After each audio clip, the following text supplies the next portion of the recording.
Kiristoos du'aa ka'ee humna afaan gurguddaan seexana hidhee Addaamiin bilisoomse nageenyi kana booda ta'ee gammachuuf nagaan kabajamtootaa fi daawwattoota televezyiinii mana kiristaanaa keenya biyya keessas biyya alaas taatanii sagantaa keenya eegumsa amantaa daawwachaa kan jirtan idduma jirtanitti nageenyi fi jaalalli Waaqayyo abbaa keenya isiniif haa baay'atu jecha kun sagantaa eegumsa amantaati. Haga xumura sagantaa keenyatti akka nu wajjin taatan kabajaan isin affeerra nu wajjiniin ta'a.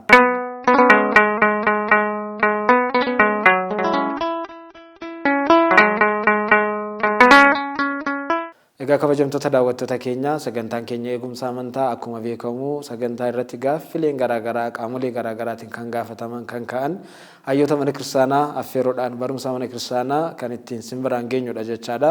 Egaa guyyaa irraa kanas keessatti akkuma beekamu egaa ayyaana du'aa ka'uu Kiristoosiin kabajaatti turre akkasumas immoo gara samiitti ol ba'uu gooftaa keenya fayyisaa keenya Yesuus Kiristoosiin wal qabatee gaaffilee kaan irratti deebii isiniif deebisuudhaaf marii taasisuudhaaf hayyoota mana kiristaanaa keessaa keessummaa isiniif affeerretu jira. Egaa keessummaan keenya guyyaa irraa as istiidiyoo keenya keessatti kan isiniif affeerree liqamaa Imiraan Tarbiinoos Tolasaa biyya lallabaa Shawaa Bahaatti itti gaafatamaa kutaa lallabaa mana kiristaanaa Adaamaa Dabratsaayii Qulqulleetti Dubroo Maariyaamidha. Isaa wajjin turtii taasisna. Egaa liqamaa Imiraan jalqaba irratti baga nagaan dhuftan isiniin jenna. Isinillee baga nagaan nu eegdanii. Asitti waamicha keenya kabajanii argamu keessaniif guddaa galatoomaa isiniin jechaati. Egaa gara samiitti ol ba'uu Kiristoos illee kabajnee waa'ee isaa manni kiristaanaa yeroo itti barsiistu keessa wanta jirruu fi egaa mee kanuma wal qabatee Kiristoos gaafa gara samiitti ol ba'ee jennu egaa Waaqayyoodha wanta ta'eef Waaqayyoon immoo iddoo hundumatti ni argama omnipresence waan ta'eef isa kana mee haala kamiin ibsina haala kamiin manni kiristaanaa barsiisti waa'ee gara samiitti ol ba'uu isa nuuf kaastani. Egaa waa'ee gara samiitti ol ba'uu gooftaa keenya fayyisaa keenya Yesuus Kiristoos gaafa kaasnu dursa ol ba'uu yookaan immoo ergat jechuun maal jechuudha isa jedhu kaasna jechuudha. Ergat yookaan immoo ol ba'uu jechuun lafaa yookaan immoo bakka jiru san lafaa gara samiitti ol ba'uu jechuudha. Kun immoo gaafa laallu gooftaan keenya akkuma kaastan samiirras kan jiru lafarras kan jiraatu samiidhaa olis lafaa gadis kan jiraatudha. Kanaafuu Waaqayyoon bakkeen inni ittiin argamne hin jiru bakkeen inni hin jiraanne hin jiru jechuudha. Kanaafuu gara samiitti ol ba'ee gaafa jennu sanaa maal jechuu keenya gaafa jenneetoo laallu gooftaan keenya foon uffateera waan ta'eef foon isaa sanaan gara samiitti ol ba'ee jenna. Foon isaa sanaan gara samiitti ol ba'ee jenneetoo dubbanna jechuudha. Abbootiin keenya gaafa kaasaniitoo nutti himan Waaqayyoon samii irraa gad bu'ee haadha keenya Dubroo Maariyaam irraa dhalatee jedhan. Amma samii irraa gad bu'ee jechuun lafa hin jiru samiidhaa dhufe jechuu mati jechuudha. Ahi'a warada tasaba kun bu'ee ba'e kan jedhu kun Yesuus Kiristoos Waaqayyoodhaaf kabaja yookaan nama ta'u bu'e kan jedhu sun nama ta'uusaa ba'e kan jedhu sun immoo aangoo foon isaa sana aangoo waaqummaa dhaalchiseetoo gara kabajaa abbaatti ol ba'uu isaa argisiisaa jechuudha. Kanaafuu kana kan raawwateef gooftaan keenya maaliif kana raawwate yookaan immoo ol ba'uun jireenya namootaatiif yookaan immoo dhala namootaatiif maal ibsa dhala namootaatiif maal dhiisee deema isa jedhu gaafa laallu egaa qulqulloota gara Waaqayyootti dhiyeessudha jechuudha. Maalidha arga kama yaalabbuu ergata tsaadqaan Waaqayyoon ol ba'uu qulqullootaa ibsuudhaaf inni gara samiitti ol ba'eera jedha. Kanaafuu tokkoffaan maalidha qulqulloota gara Waaqayyootti dhiyeessuudhaaf inni gara samiitti yookaan immoo gara abbaasaatti ol ba'ee jira jechuudha. Inni ittaan immoo qaama qulqullootaa isa jijjiiramu sana gara hin jijjiiramnetti jijjiiruudhaaf Waaqayyoon qaama hin jijjiiramneem gara samiitti ol ba'ee jira jechuudha. Isa jijjiiramu sana akka gara hin jijjiiramnetti jijjiiruudhaaf. Inni ittaan immoo qulqulloota hafuuraan akkasumallee foonidhaan goonkaa'ota taasisuudhaaf Waaqayyoon gara samiitti ol ba'ee jira jechuudha. Kanaafuu gara samiitti ol ba'uusaa gaafa yaadnu jireenya keenya keessatti jijjiiramurraa gara hin jijjiiramnetti akka nu ceesise akkasumallee gara abbaasaatti akka nu dhiyeesse yookaan immoo gara ofiisaatti akka nu dhiyeesse akkasuma lubbuu fi foonii keenyaan immoo goonkaa'ota jiraattota qulqulloota akka nu taasise ibsuudha jechuudha. Kanaafuu waa'ee ol ba'uu kitaabonni baay'een qulqulloonni baay'een kitaabota isaaniitiin dubbatanii jiru. Kitaabni qulqulluunis waa baay'ee nutti himaa jechuudha. አርገ እግዚአብሔር በይባቤ ወእግዚእነ በቃለ ቀርብ ለአምላክ ዘምሩ ለአምላክነ ዘምሩ ኤጋ ማል ጀዳ ፋርሳን ዳዊት ፋርሳ ፉርተሚ ጃአ ለኮፍሳ ሸኒራ ጋፈ ዱቢስኑ ዋቀዮኒ ኢልሌዳን አከሱመሌ ገለታን ገረሰሚቲ ኦልበኤራ ጎፍታ ኬኛ ፈይሳ ኬኛፍ ገለኒ ሃተው ጀዳ ጀቹዳን ዱበቴ ጅራ ጀቹ ከናፉ ገረሰሚቲ ኦልበውሳ kitaabonni nu katabanii jiru jechuudha. Nuti lafuma kaanee ofii keenya uumnee Waaqayyoon samitti ol ba'e kan jennu osoo hin taane kitaaba qulqulluu irraa waan arganneef Waaqayyoon gara samitti ol ba'e jennaa jechuudha. Aragga wusta arayam tsewiwa ka tsewa wawahabka tsaggaaka la'egwaala emahyaw. Egaa ati warroota lafarra jiran kana hundayyuu dhiiga isaatiin Waaqayyoon dhaaleera. Amma duraan seexanni kan nu dhaalee ture sana, duraan cubbuun kan nu dhaalee ture sana, duraan duuti kan nu dhaalee ture sana, Waaqayyo gooftaan lubbuu isaatiin nu bitee jira, dhiiga isaatiin nu bitee jira, akkasumallee fannoo isaatiin nu dhaaleetoo kan ofii isaa nu taasifatee gara samiitti ol ba'ee jira, kennaawwan isaallee nuuf laatee jira jechuudha. Kanaafuu faarsaan Daawit ammallee isa kana faarsaa isaa faarsaa 87 lakkoofsa 18 irratti akkasittiin ibsa jechuudha. Kanaafuu gara samiitti gara lafaatti kan gad dhufeef warroota lafarra jiratan dhaaluudhaaf jechuudha. Kanaafuu nuti dhaallamneerra yookaan immoo dhiiga Waaqayyootiin dhiiga hoolichaatiin bitafneeti jirra jechuudha. Kanaafuu kitaaba qulqulluurraa akkasittiin arganna jechuudha. Qulqulluun Phaawulos ergaa isaa tokkoffaa Tasalonqee boqonnaa 4 lakkoofsa 17 irrattis nitmasat badamana kama nitqabballo la Kristos nuti Waaqayyoon simachuudhaaf urriidhaan yookaan immoo duumechaan gara samiitti ol baana jechuudhaan dubbatee jira jechuudha. Kanaafuu inni akkuma ol ba'e suni sana nuuniin gara samiitti akka ol baanu qulqulluun Phaawulos ergaa Tasalonqee boqonnaa 4 lakkoofsa 17 irratti akkasittiin ibsee jira jechuudha. Kanaafuu kakuu haaraa keessattis akkasittiin arganna jechuudha. Akkasittiin argan. Tawalda ba'amsaalika kamaylarka ba'amsaalihu. Qulqulluun Qeerloos immoo inni akka ofiisaatti akka dhalattuuf akka keetiin yookaan immoo bifa keetiin qaama keetiin dhalateera. Erga jedheen booddee immoo akka isaatti gara samiitti akka ol baatuuf foonii keetiin gara samiitti ol ba'eera jechuudhaan ibsee jira jechuudha. Kanaafuu kitaabni qulqulluun waan baay'ee nutti himaa jechuudha. Egaa faarsaan Daawit ammallee faarsaa 117 lakkoofsa 15 irraa immoo gaafa dubbisnu Waaqayyoon diinota isaa hundayyuu moo'ee gara samiitti akka ol ba'e.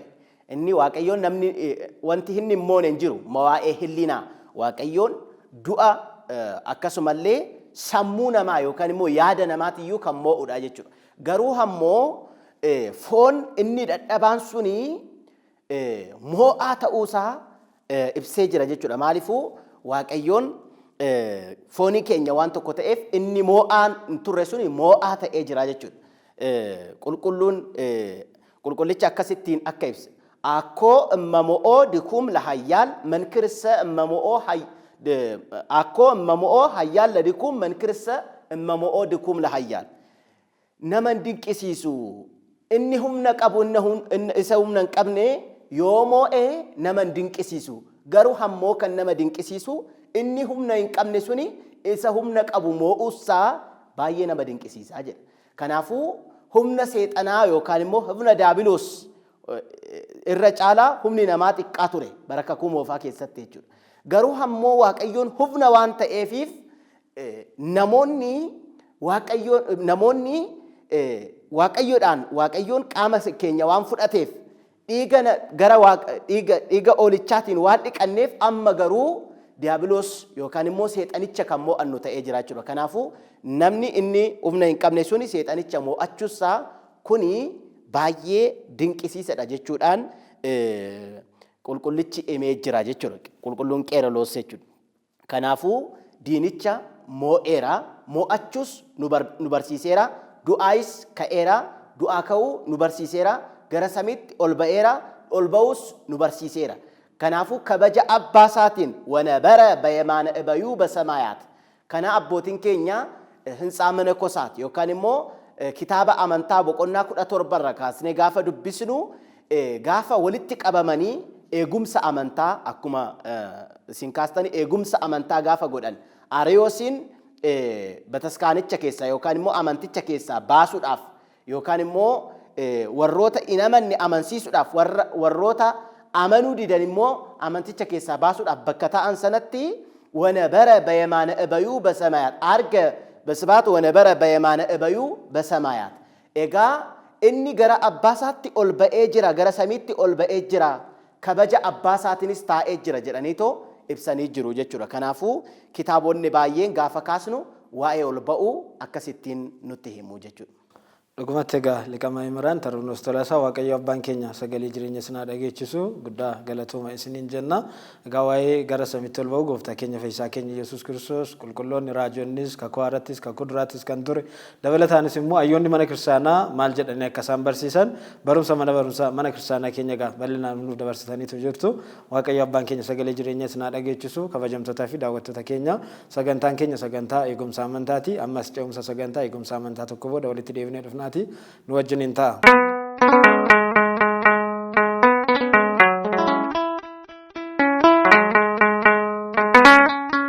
Daawwattoota keenya deebineetu jirra. Dhugumatti waa'ee gara samiitti ol ba'uu gooftaa keenya Yesuus Kiristoos bal'inaan nuuf kaastaniitu turtanii. Egaa kan nama ajaa'ibu immoo ayyaanni gara samiitti ol ba'uu gooftaa keenya Yesuus Kiristoos illee ayyaanota saglan gurguddoo manni kiristaanaa keenya Ortodoksii Tawaahidoo kabaju keessaa isa tokkodha. Egaa waggaatti ayyaanota 18 kabajiiti. Egaa mee kanuma wal qabatee namoonni tokko manni kiristaanaa akka isheen Kiristoosin hin beeknetti, akka isheen Kiristoosin hin labsinetti namoonni kaasan, namoonni akkasitti nama dogoggorsan waan jiraniifi Kiristoos mana kiristaanaa feenyudha. Manni kiristaanaa keenya Ortodoksii Tawaahidoo Kiristoosin haala kamiin ibsiti, haala kamiin lallabdi kan jedhu simee osoo nuuf kaastanii barsiisaa keenya. Egaa akkuma ammati kaasne Kiristoos jechuun maal jechuudha isa jedhu kaasna jechuudha. Manni kiristaanaa Kiristoosin hin lallabdu isa jedhuuf dursa Kiristoos jechuun maal jechuudha. Kiristoos jechuun amala lamarraa amala tokko, qaama lamarraa qaama tokko kan ta'e jechuudha. Amala lama gaafa jennu amala waaqummaa fi amala namummaa, qaama waaqummaa fi qaama namummaatu jira jechuudha. Kanaafuu amalli waaqayyoo inti ahuu laqaal koone lasgaa wa inti ahuu lasgaa koone laqaal. Egaa qulqulluun Qeerloos amalli waaqummaa amala namummaa ta'ee jira. Amalli namummaatis amala waaqummaa ta'ee jira. Waloomeera jetteet barsiisti jechuudha. Kanaafuu Kiristoos jechuun iyyuu maal jechuudha? Amala lamaan tokko ta'e kan ibsu walooma kan ibsudha jechuudha. Tawaahidoo kan jedhu sana kan ibsudha jechuudha. Kanaafuu maqaan kun iyyuu kan ba'eef erga nama ta'een booddee maqaa ba'eefi malee otuu nama hin ta'in dura maqaa akkanaa hin qabu Waaqayyoon jechuudha. Maqaa tawaahidooti. Maqaa tawaahidooti jechuudha. Kanaafuu Kiristoos jechuun iyyuu inni tawaahidoo yookaan immoo Kiristoos kan jedhu sana sirritti kan ibsudha jechuudha. Nama keessa gadi bu'eetoo hubatetti jechuudha. Kanaafuu akkamittiin ibsiti gaafa jenneetoo laallu immoo waaqummaa isaa otuu hin dagatin, namummaa isaatis otuu hin dagatin manni kiristaanaa barsiisa. Ta'aaqiboo kan jedhu tokkotu jira jechuudha. Walitti makamuu osoo hin taane, walirra tataa'uu osoo hin taane, walirra kokkoruu jechuudha. Akkasumallee immoo jijjiiramni otoo hin jiru, wal jijjiiruu osoo hin taane, amalli waaqummaa amala foonummaa sana otoo hin jijjiirin, amalli foonummaatis amala waaqummaa sana otoo hin jijjiirin, tawaahidoo yookaan immoo walooman tokko ta'ee jira jechuudha. Kanaafuu amma Kiristoos gaafa jennu waaqummaa isaa qofa hubanna yoo ta'e, Kiristoosin amalli waaqummaa amala foonummaa sana jijjiiree jechuudha. Kiristoos gaafa jennu foonummaa isaa qofa sana kaasnas yoo ta'e immoo amalli foonummaa amala waaqummaa sana jijjiireera jechuudha. Kanaafuu kana lachiyyuu wal bira qabneeti kan barsiisnu jechuudha. Kanaafuu waan nama ta'eef akka namootaatitti dhalatee jira. Waan nama ta'eef namootaaf kan barbaachisu uffata uffatee jira. Waan nama ta'eef namoonni umuriin lakkaawwamaa fi umuriin lakkaawwameefii jira. Waan nama ta'eef beela'eera. Waan nama ta'eef dhoobateera waan nama ta'eef dafqeera akkasumallee namni kan ta'u hundayyuu Yesuus Kiristoos ta'ee jira jechuudha. Kanaafuu waan nama ta'eef Qorontos galee kadhannaa raawwatee jira jechuudha. Wangeela Maatiyos boqonnaa 4 gaafa dubbisnu jechuudha. Waan nama ta'eef Geetesemaanii dhaqeetoo yaa abbaa yoo jaalatte tsuwwaan kun narra haa darbitu jechuudhaan Wangeela Maatiyos boqonnaa 26 irratti kadhannaa taasisee jira jechuudha waan nama ta'eef. Akkasumallee Ibroota boqonnaa 10 immoo gaafa dubbisnu gara fannootti erga ol ba'een booddee abbaa sira iloomus mabaza iyya amru yigabbiru yaa abbaa waan godhan hin beekanii dhiifama godhiif jechuudhaan immoo dhiiga isaa fudhateetoo akka luba kakuu moofaa sanatti luba ta'eetoo bakka oolicha kakuu moofaa sanis oolaa dhugaa ta'eetoo akkasumallee bakka lubichi mana qulqulluu sanatti seenu sanatti inni immoo maqdasa kakuu moofaa osoo hin taane kakuu haaraa sana keessa seeneetoo nuufi waaqa yookaan immoo waaqa abbaa gidduu ta'eetoo nuufi waaqa yookaan immoo waaqa abbaadhaan walitti nu araarseera dhiiga isaatiin ofii isaatiinis dhiiga isaatiin walitti nu araarsee jira. Akkasumallee ergamootaan dhiiga isaatiin walitti nu araarsee jira. Akkasumallee ahizaabota kiristaanota yookaan ahizaabota Israa'eloota jechuudhaan walqoodinsa ture walqoodinsa sana gidduu keenya keessaa balleessee jira. Amma alboo Ayihudaawii wa alboo Giriikaawii ammaan booddee Yihuudoota Giriikota waliin jechuun hafee jira. Maaliifuu Iyesuus Kiristoos nuufi Waaqayyo gidduutti nama ta'ee nuufi Waaqayyoon walitti araarseera. Amma namoota hundayyuu walitti araarseera waan ta'eef jechuudha. Duraan lubummaa fudhachuudhaaf dirqama Leewii irraa dhalachuun barbaachisaadha. Duraan mootii ta'uudhaaf dirqama Yihuudarraa sanyii Yihuudaatirraa dhalachuun barbaachisaadha jechuudha. Amma Waaqayyoon sanyii malee dhalateera waan ta'eef sanyiin gidduu keenya keessaa badee jira jechuudha. Amma lubummaa fudhachuudhaaf dirqama Leewii irraa dhalachuun isa barbaachisu. Dhalachuun kan isa barbaachisu hafuura qulqulluu fi bishaan irraa dhalachuu sanyii hin banne sanarraa dhalachuun barbaachisaadha jechuudha. Nuti amma ilmaan Waaqayyootiidha jechuudha. Wala illasa tawaqfu wa habomu sultana wulud እግዚአብሔር ይኩኑ ለአምኑ በስሙ egaa warra isatti amananiif ilmaansa akka ta'aniif Waaqayyoon aangoo mucufummaa isaaniif laateera. Wangeela Yohaannis boqonnaa 1 lakkoofsa 12 gaafa dubbisnu. Kanaan booddee nuti ilmaan Waaqayyooti malee nuti baarota yookaan garboota mootii jechuudha. Nuti garboota miti Waaqayyoodhaaf. Hundumtuu dhiiga Kiristoosiin waan bitameef hundumtuu dhiiga Kiristoosiin bitamee jira. Hundumtuu dhiiga Kiristoosiin tokko ta'ee jira jechuudha. Kanaafuu Waaqayyoon dura abbaasaa dhaabbatee dhiiga isaatiin nu bitee jira, nu araarsee jira jechuudha. Akka namummaa isaatti nu araarse jennaa. Akka waaqummaa isaatti immoo nutti araarame jenna. Akka namummaa isaatti beela'ee jennaa. Akka waaqummaa isaatti immoo buddeen sana baay'isuudhaan warra beela'an nyaachise jenna jechuudha. Akka namummaa isaatti gara lafaatti gadi jedheetoo ancufatee ancufa sanaan biyyoo waliin makeetoo ija Barxameewos dibee jenna. Akka waaqummaa isaatti immoo maaliifuu waaqummaan ancufa hin qabu waan ta'eef. Kanaafuu akka waaqummaa isaatti immoo Barxameewos jaamaa isa ture sana ija isaa ibseefii jira jechuudha. Wangeela Yohaannis boqonnaa 9 gaafa dubbisu. Kanaafuu namummaa isaatis waaqummaa isaatis manni kiristaanaa wal simsitee wal bira qabsiistee kan hubachiistu malee waaqummaa isaa dagattee namummaa isaa qofa kan kaastu namummaa isaa dagattee waaqummaa isaa qofa kan kaastu mootii jechuudha. Kanaafuu manni kiristaanaa akkasittiin lallabdi. Kiristoos sirriitti bal'istee sirriitti lallabdi jechaadha manni kiristaanaa keenya. Egaa Waaqayyo abbaan keenya sagalee jireenyaa isinaa dhageechisu ulfaadhaa isiniin jenna. Daawwattoota keenya sagantaan keenya ammas akkuma itti fufeetti jiraatiif nu wajjiniin ta'a.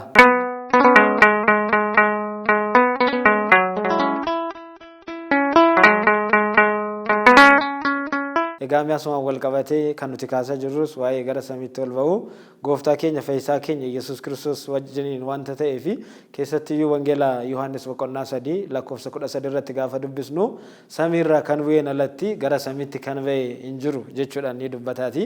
Egaa isa kana immoo namoonni tokko tokko keessattiyyuu Eeliyaas fa'aa gara samiitti akka ol fudhataman kan akka Henook fa'aa gara samiitti akka ol fudhataman kitaabni qulqulluus nutti himaati. Egaa caqasni kun maal agarsiisa? Haala kamiin ilaalama kan jedhu kanas osoo nuuf kaastanii liqama himiraan. Egaa gara samiitti kan ol ba'ee gari samiidhaa kan gad bu'een alatti gara samiitti kan ol ba'ee hin jiru jedha.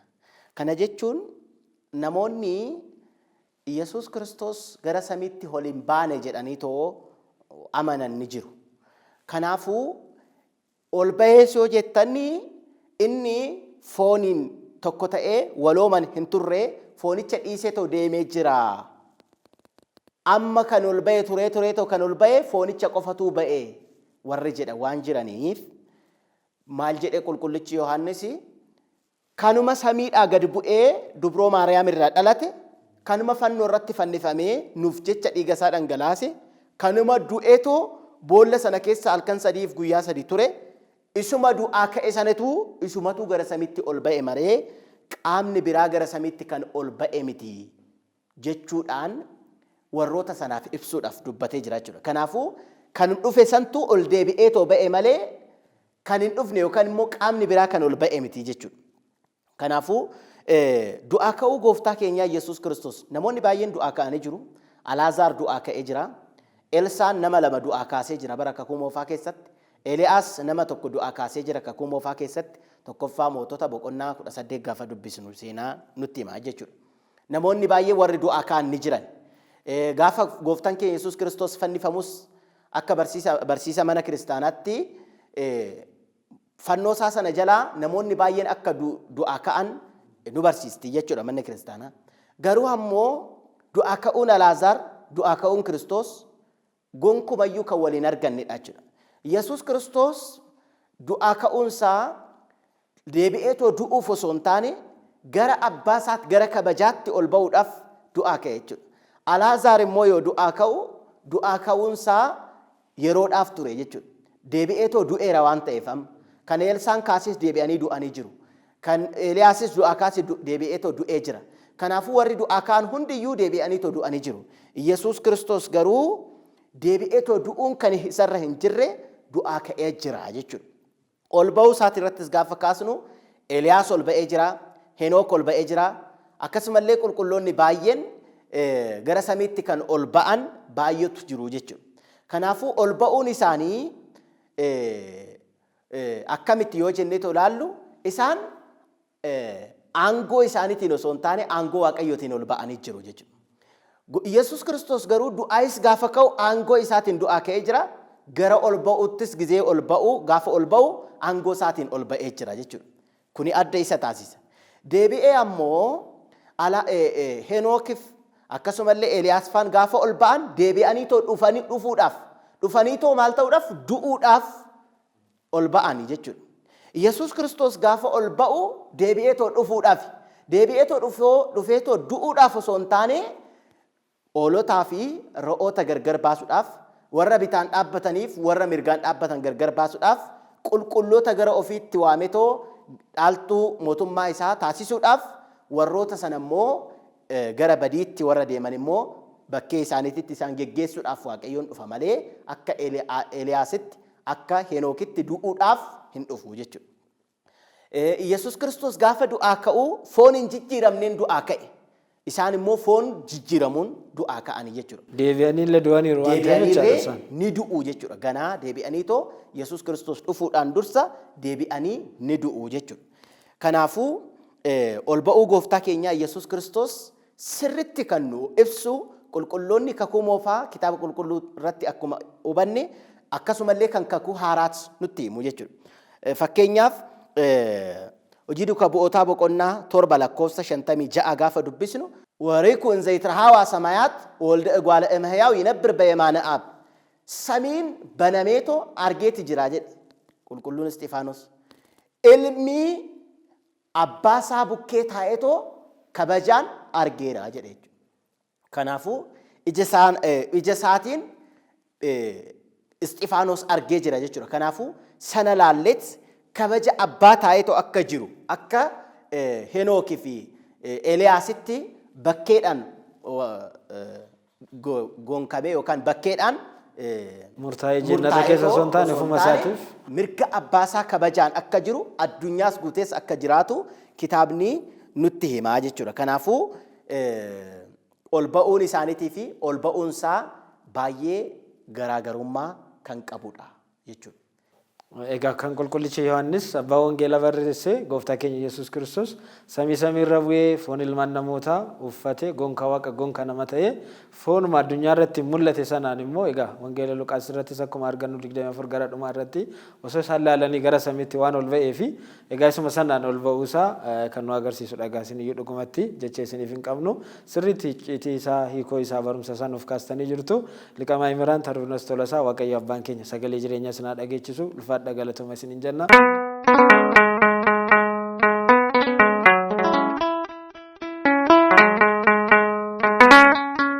Egaa dhugumatti waa'ee gara samii itti ol ba'uu gooftaa keenya fayyisaa keenya Yesuus Kiristoos akkuma humna afaan gosaatiin du'a injifatee ka'e sana jechaadha. Awwaalcha naaf banaa osoo hin jedhiin uffata ittiin kafaname sanas osoo narraa hiikaa osoo hin jedhiin humna afaan gosaatiin du'a akkuma du'a injifatee ka'e gooftaan keenya fayyisaan keenya Yesuus Kiristoos ammas egaa humna afaan godhuma isaatiin akka inni gara samiitti ol ba'ee kan akka kan Eeliyaas fa'aa kan Henook fa'aa fi kan qulqulloota biroos immoo Waaqayyo abbaa keenyaan eeyyama isaatiin fedha isaatiin akka inni gara samiitti ol fudhatee isaanis immoo booda fooniin deebi'anii akka isaan du'anis illee waa'ee du'a isaanii irrattis qabxiilee hedduu nuuf kaastanitti jirtu. Egaa liqama Imiraan Waaqayyo abbaan keenya dhugumatti sagalee jireenyaa isin haa dhageechisu jechaati.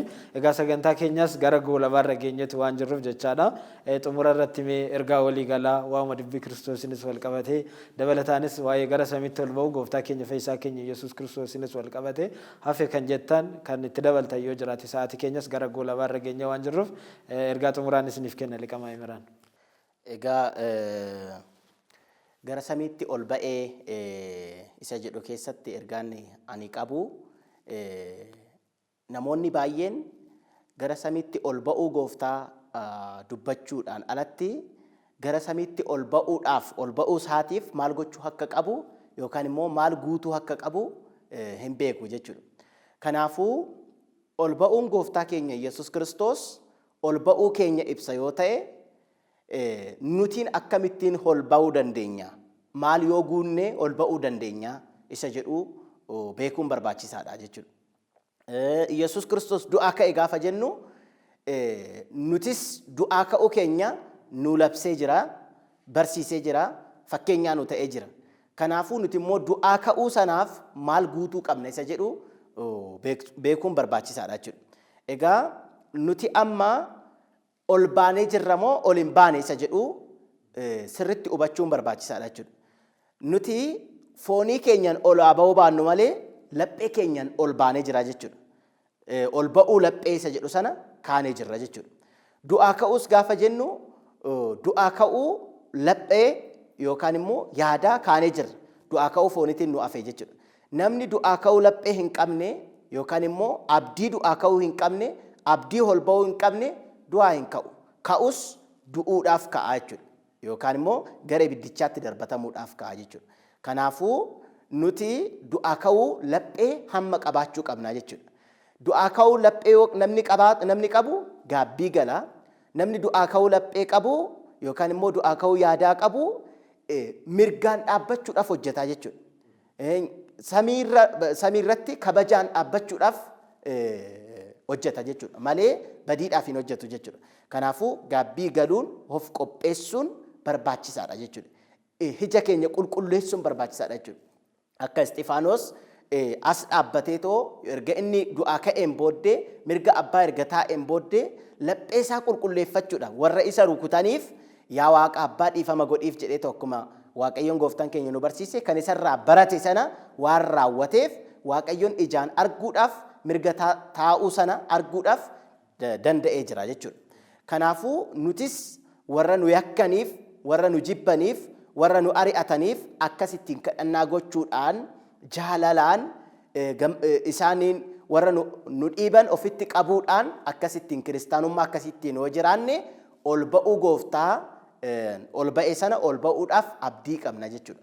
Kanaan alatti garuu abdii hin qabnu jechuudha. Kanaaf duuka bu'oonni hojii duuka bu'ootaa boqonnaa tokko irratti lakkoofsa 11 irrattis akkuma ibsame otuma laalanuu gara samitti የርቀት ያይደለ የርህቀት yookaan immoo waaqayyoon gara samiitti gaafa ol ba'u akka qilleensaatti osoo hin taane yookaan immoo otoo hin mul'atin osoo hin taane otoo mul'atu suutuma jechuudhaan isaan irraa gargar ba'ee gara samiitti ol ba'e malee akka qilleensaatti isaan biraa baqateetoo battalumatti kan isaan irraa adda ba'ee miti jechuudha.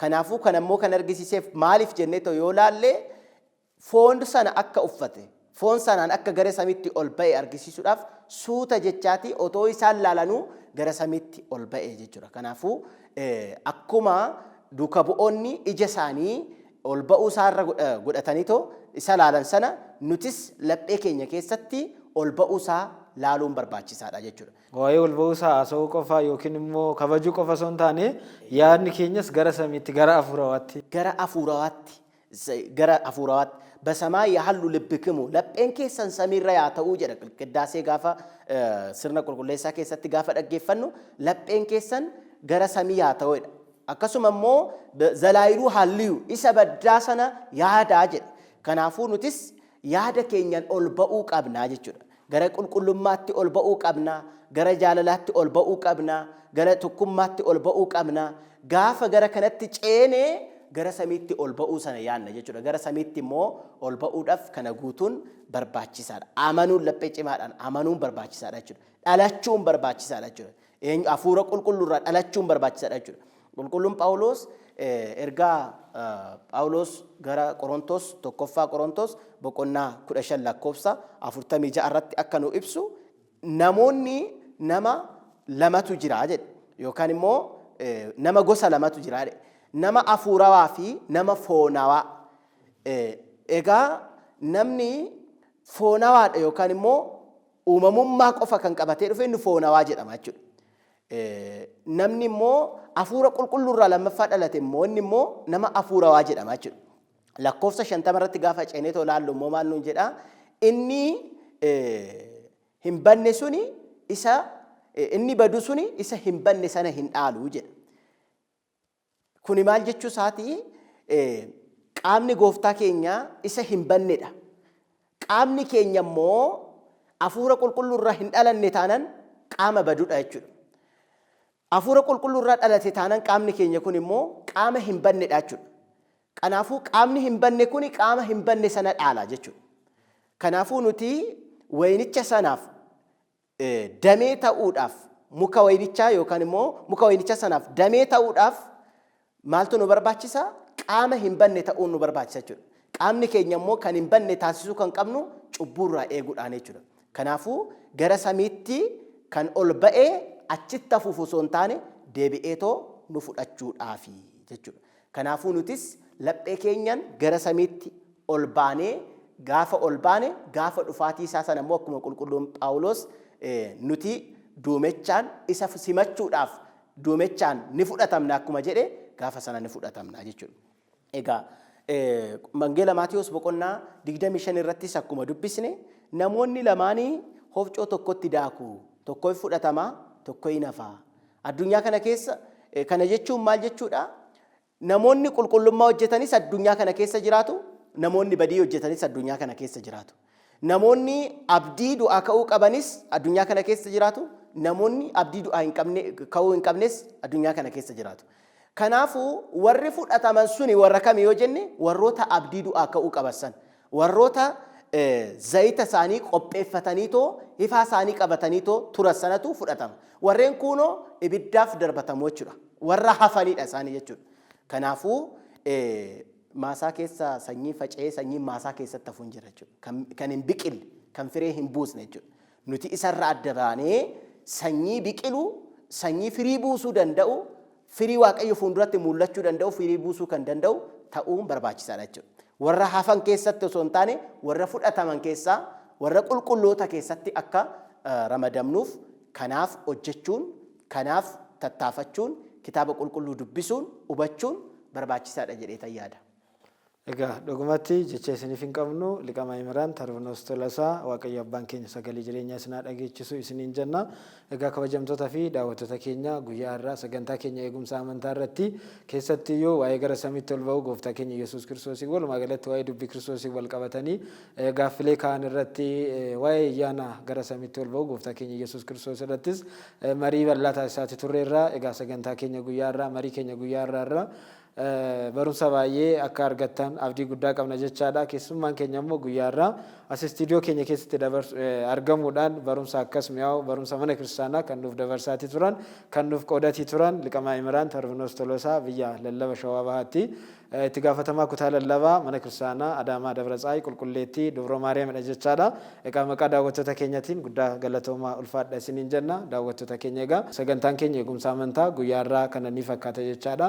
Egaa sagantaa keenyas yeroo hundumayyuu dilbata galgala sa'aatii tokko aga sa'aatii lamaatti irra deebiidhaanis immoo guyyaa kamisaa galgala sa'aatii tokko aga sa'aatii lamaa irratti argachuuti dandeessu. Dabalataanis toora miidiyaalee hawaasummaa feesbuukii irratti EOTC TV, TikTok irrattis akkasumas YouTube irrattis EOTC TV kan jedhu irratti yoo seentanii jettan eegumsa amantaa jettanii YouTube irrattis search yoo gootan yoo barbaadan isiniif fidaa sagantaa kana argachuuti dandeessu jechaadha. Aga xumura sagantaa keenyatti nu wajjin waan taataniif guddaa galatoomaa ulfaadha isiniin jenna. Torbeen kun kan eebbaa kan jaalalaa isiniif yaa ta'u nagaan tura.